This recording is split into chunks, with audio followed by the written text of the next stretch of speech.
자, 이번 달 마지막 거래일이었습니다. 이분과 함께 시장 또 분석해 보도록 할게요. MTN 김종효 애널리스트와 함께하겠습니다. 어서 오세요. 네, 안녕하십니까? 네, 오늘 시장 전반적으로 봤을 때 키워드 어떤 것들 꼽을 수 있겠습니까? 네, 가장 먼저는 이 정책 기대감을 앞두고 있으니까 과거 정책이 나왔을 때 어떤 흐름들이 나왔고 그것이 지금 가지고 있는 시사점은 무엇인지 살펴볼 필요가 있겠고요. 네네. 두 번째로 살펴봤을 때 스페인 우려가 과연 얼마나 큰 것인지 그리고 라우이 총재의 오늘 발언의 속내는 무엇인지 살펴볼 필요가 있겠고 이 특징주 중에서는 LGU 플러스 그리고 이 카지노주를 살펴보고자 합니다. 네, 자 그러면 하나씩 이제 해결해 보도록 할게요.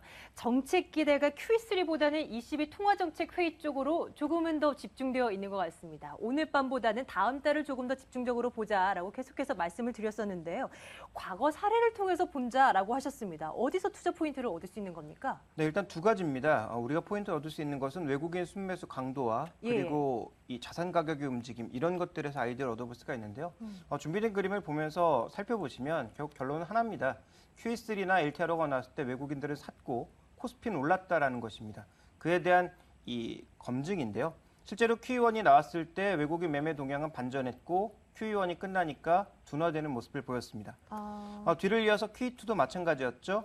전체적으로 국채 매입 그리고 QE2 시사점에서부터 매수가 시작된 외국인들은 QE2가 종료된 시점에서는 매수 탄력도가 크게 감소하는 모습, 지수도 마찬가지 흐름이었고요.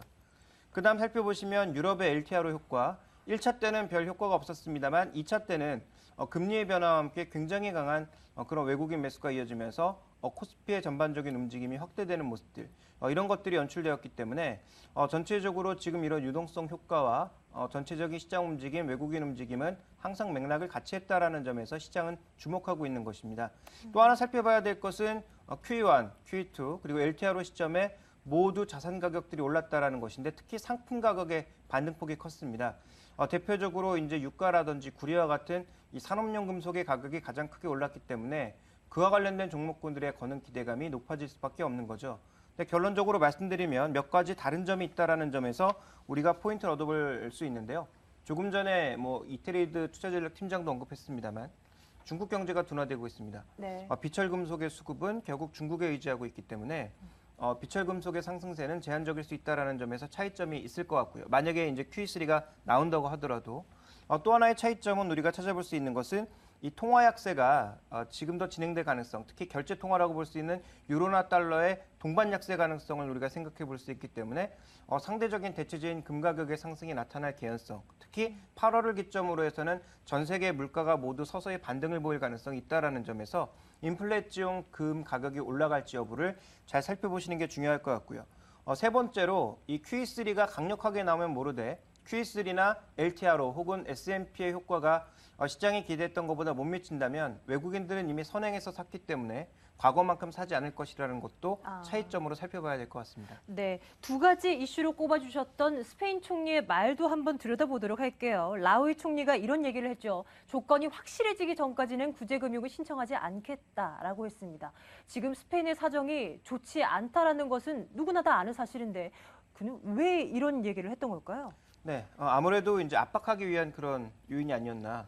지금 우리 그만큼 급하니까 너희가 빠르게 도와주지 않으면 우리도 손 놓고 있을 테니까 알아서 해라라는 식의 그런 위협 사격을 한 게 아닌가라고 보여집니다. 무엇보다 가장 먼저 눈에 들어오고 있는 것은 스페인 지금 경제 상황이 너무 안 좋다라는 것이고요. 얼마나 안 좋은지를 간단하게 몇 가지 그림으로 점검해 보겠습니다. 첫 번째 봐야 될 것은 지방정부 재정 적자인데요.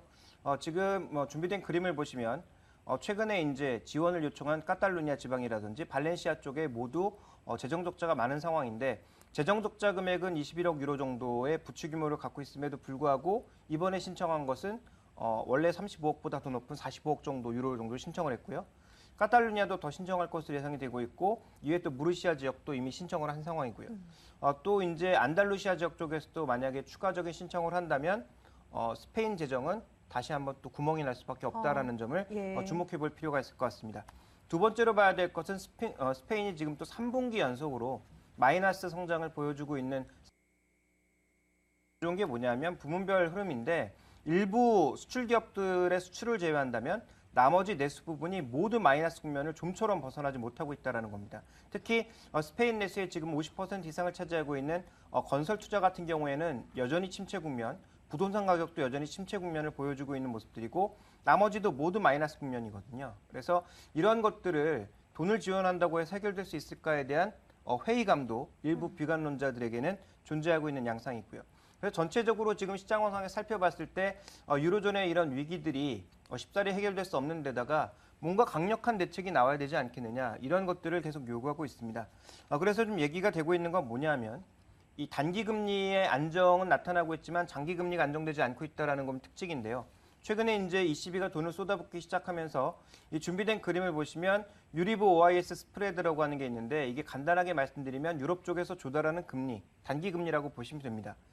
최근에 급락했거든요. 근데 이제 급락한 요인이 경제가 안정되어서라기보다는 자금을 많이 풀어주다 보니까 이러한 자금들이 여전히 장기 자금으로 가지 않고 불안하니까 네. 단기 자금 내에서만 순환하면서 단기 금리만 끌어내리는 역할을 하고 있다는 것이고요. 자, 이것은 스페인에서도 그대로 확인되고 있다는 거죠. 2년물 국채 금리는 같이 급등했다가 급락하는 모습을 보여줬지만 지금 10년물은 여전히 높은 레벨에서 움직이고 있거든요. 그렇다면 전체적으로 ECB에서 이번 9월 초반에 강력한 대책을 만약에 내놓지 못할 경우 시장의 불안감은 재개될 수 있다. 그 재개의 시점은 아무래도 스페인이 될 가능성이 굉장히 높다라고 보고 있고 예. 무엇보다 문제는 10월 달에 이태리와 스페인에 돌아오는 국채 물량이 굉장히 많다라는 점이고요. 스페인 같은 경우에는 3개월마다 물량들이 계속 많이 돌아온다라는 점이 또한 부담이 될 것으로 보여지고 있습니다. 예. 오늘 밤 잭슨홀 회의가 열리지 않습니까? 그런데 이제 벤 버냉키 의장은 뭐 연설을 하겠지만 ECB 드라기 총재는 불참하는 것으로 이제 전해지고 있습니다. 이유인즉슨 뭐 업무가 과중해서이다라고 이제 표현을 하긴 했는데 일각에서는 이런 전망도 나옵니다. 국채 매입 프로그램을 가동을 준비하기 위해서다. 뭐 이런 얘기들도 나오고 있더라고요. 만약에 이런 이슈들이 나오게 된다면 좀 어느 정도 뭐 좀 호재거리가 되겠습니까? 분명히 이제 시장의 상승을 이끈 것은 드라기의 발언이 맞지만 예. 드라기 총재 혼자 의제만으로 되는 것은 아니고요. 그쵸. 그만큼 예. 합의가 필요하다라는 것이고 그 합의를 이끌어낼 수 있는 시간, 즉 중앙은행 총재 회의에 가서 지난 얘기 듣고 뭐 여러 가지 덕담을 나누는 것보다 더 급한 게 이제 유로존과의 합의라는 거죠. 그러니까 이제 그 회의에 갈 수가 없는 거고. 예. 그래서 지금 현재 이 잭슨홀 회의에 가서 남들처럼 여유를 부릴 수 없는 그런 입장의 드라기는 더 많은 사람을 만나고 더 많은 설득이 필요하다. 그래서 그것을 만약에 예정돼 있는 9월 3일, 9월 6일 회의까지 만약에 이뤄내지 못한다면 결국은 시장의 변동성은 확대될 수밖에 없는 국면이라는 점을 유념을 해봐야 되겠죠. 예, 자 이제 국내 시장으로 좀 집중해 보도록 하겠습니다. 오늘 시장 안에서 특징적인 움직임 보였던 종목 몇 가지 좀 볼게요. 일단은 LG U+를 가지고 와봤습니다. LG U+ 오늘 관련 뉴스가 있었어요. 자사주 소각한다라는 뉴스가 나왔는데 총 1,818만여 주입니다. 오늘 마감 가격 어떻게 되는지 한번 보실까요? 자, LG U+의 주가 흐름 오늘 생각보다는 그렇게 강한 흐름이 끝까지 연출이 되지는 않았습니다. 장중에는 8,000원대 이상까지 올라가기도 했지만 마감 가격은 7,600원 선에서 상승폭 반납한 채 마감이 되는데 이 자사주 소각이라는 것이 주식의 주식 가격에 미치는 영향이라고 할까요? 이런 것들이 일반적으로는 어떠합니까? 일종의 이제 유상감자 같은 거죠. 돈을 주고 자본금을 줄인 것과 같은 효과입니다. 그래서 전체적으로 주식수가 줄어드니까 이익은 변하지 않는데 주식수가 줄어들면 어떻게 될까요? 당연히 EPS가 올라가겠죠. 이런 주당 가치가 올라가는 것에 대한 효과가 긍정적이기 때문에 네. 일반적으로는 주가가 올라가는 게 맞습니다. 그런데 최근에 이러한 이슈가 일종의 프론트러닝이 있었던 것인지 이런 뉴스가 나오면 고점을 보이자마자 누군가 팔았거든요. 그래서 종가 부근에 누가 팔았는지 확인해 봐야 되겠습니다만 전체적으로 이런 단기적 이슈를 노린 일시적인 매수 요인이 분명히 있었다라는 것이고요. 그런 단기적인 반등에 적극적으로 대응하면서 차익 실현 물량이 나왔기 때문에 오늘 주가는 초반에 고점을 치고 빠졌다.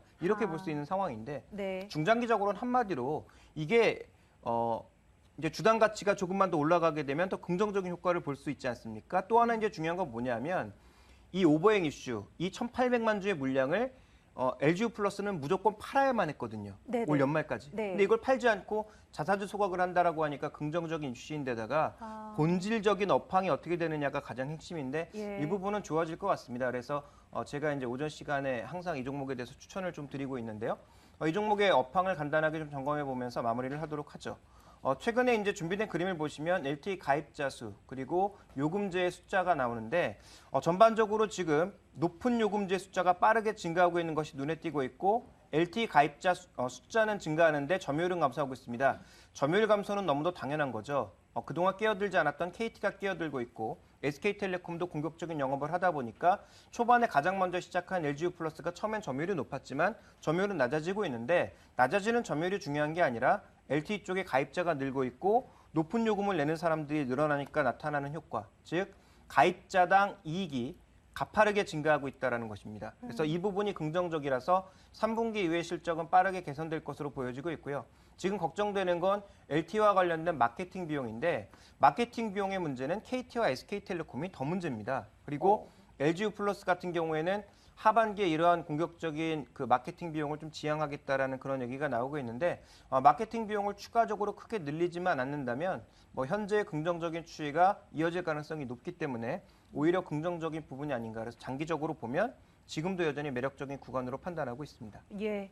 사실 LG유플러스 만년 꼴찌라는 이름표를 떼어내지 못했었는데요. 요즘 들어서는 흐름이 달라 보이는데 분위기가요. 통신업계의 판도가 어떻게 바뀌어질지 앞으로도 지켜봐야 될 것 같습니다. 자, 또 하나의 이슈는요. 코오롱과 관련된 이슈입니다. 미국에서 그 듀폰과의 소송에서 코오롱이 패했다라는 소식이 전해져 왔습니다. 뭐 삼성과 뭐 애플의 소송 뭐 판박이다라고 뭐 불리기도 하는 상황인데요. 코오롱 인더 주가에 좀 어떤 영향이 미쳐지게 될지 궁금합니다. 오늘 나온 소식은 뭐냐면 그러니까 판매 금지 소송에서 졌다라는 거거든요. 예, 그러니까 기존에 이제 아라미드와 관련된 이 손해배상 판결에서 이미 패소를 했고 이번에 이제 두 번째 패소가 나온 것은 내용이 뭐냐면 아라미드라고 하는 섬유를 미국에서 이제 팔 수 있는 이 논쟁에서 또 졌다라는 거죠. 그러면 아라미드 섬유를 세계에서 세 번째로 생산해냈고 추가적으로 이제 증설을 해서 이쪽에서 이제 높은 수익성을 거두려고 했던 코오롱 인더에는 당연히 주가의 부담 요인이 될 수밖에 없는 거죠. 네. 그런데 이미 1조 원 배상 판결을 받았다라는 점과 현재 이러한 결과도 이미 예상되었다라는 점, 그리고 향후 항소를 통해서 배상 금액이라든지 결과는 조금 달라질 수도 있다라는 점, 이런 부분들을 염두에 둔다면 전체적으로 지금의 주가 수준은 굉장히 싸다라고 보여지고요. 예. 이 아라미드를 제외한 나머지 쪽, 섬유화학 쪽에서도 타이어 코드라든지 이런 쪽의 이익은 계속 개선되고 있거든요. 그렇다면 이 종목의 전체적인 펀더멘탈의 그 흐름은 1조 원을 모두를 계상하더라도 지금 PR이 한 10배 정도의 수준, 시장 대비해서 그렇게 높은 수준은 아니란 말이죠. 그렇다면 여기서 추가적인 하락 요인은 그렇게 높지 않다. 그리고 이미 시장에 대부분 기반영되어 있는 그런 내용이라는 점에서 오늘 관련 소식에도 주가는 2%밖에 내리지 않았습니다. 네. 그래서 이런 소식에 연동하는 것은 굉장히 이제 우리가 흔히 얘기하는 뒷북이 될 가능성이 있기 때문에 지금 구간에서 매도하는 것은 그렇다면 이 종목에 대해서 너무 부정적인 시각을 가져가는 건 이제는 좀 늦지 않았나라고 판단하고 있습니다. 네, 오늘 장중에 5% 이상 급락했다가 그 하락폭을 좀 많이 만회한 것만 보더라도 그 이유를 좀 설명할 수 있을 것 같습니다. 오늘 장은 여기까지 정리하고요. 이제 다음 주 시작을 위한 전략들 세워드려야 될 것 같습니다. 주말 사이에 어떤 글로벌 경제 일정을 확인해야 할지 좀 짚어보고 오겠습니다.